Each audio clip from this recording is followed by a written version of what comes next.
નમસ્કાર. નવપ્રવાહ ગુજરાત ન્યૂઝમાં આપનું હાર્દિક સ્વાગત છે.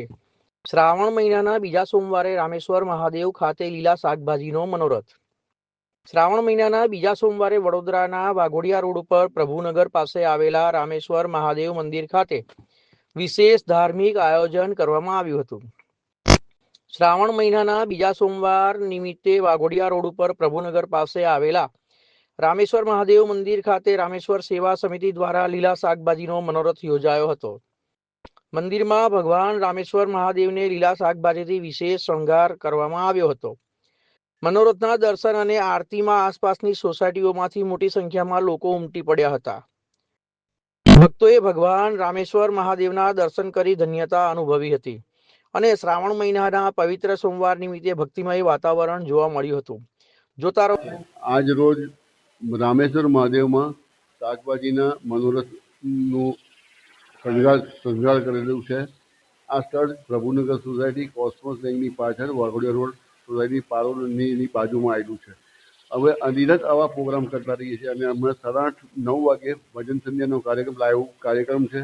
તો આપ સર્વને નમ્ર વિનંતી આ મંદિરનો લાભ લઈ દર્શન કરીએ. મારા સાથી મિત્ર સુનિલભાઈ ચોકસી, વિનુભાઈ, જીતુભાઈ દરેક સાથે સાથ સહકાર અમને આપેલા છે.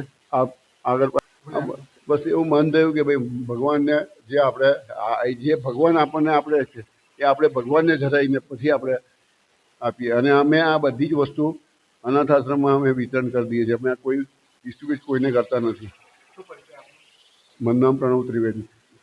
શ્રાવણ માસનો આ બીજો સોમવાર અને અમારા દરેક સોમવારે મનોરથ તો રાખ્યા છે. આજે શાકભાજીનો મનોરથ અમારા કમિટી મેમ્બર એવા વિનોદભાઈ પટેલનો જ આજે મનોરથ હતો અને ખૂબ સારી રીતે ઘણી બધી મોટી સંખ્યામાં ભક્તો અહીંયા આવ્યા હતા અને બધાએ દર્શનનો લાભ લીધો.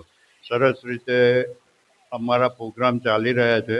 આ મહિનાની અંદર લગભગ 15 દિવસ અમારા પ્રોગ્રામ છે. દરેક સોમવાર, દરેક મંગળવાર અને દરેક શનિવાર. મંગળવાર અને શનિવાર બધા અમે સુંદરકાંડના પાઠ રાખેલા છે અને લગભગ 8:30-9 ચાલુ કરીએ છીએ.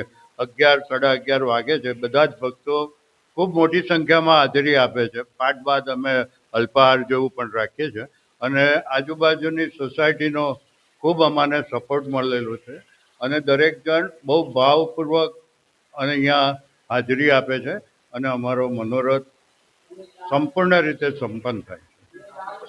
સુનિલ ચોકસીમાં.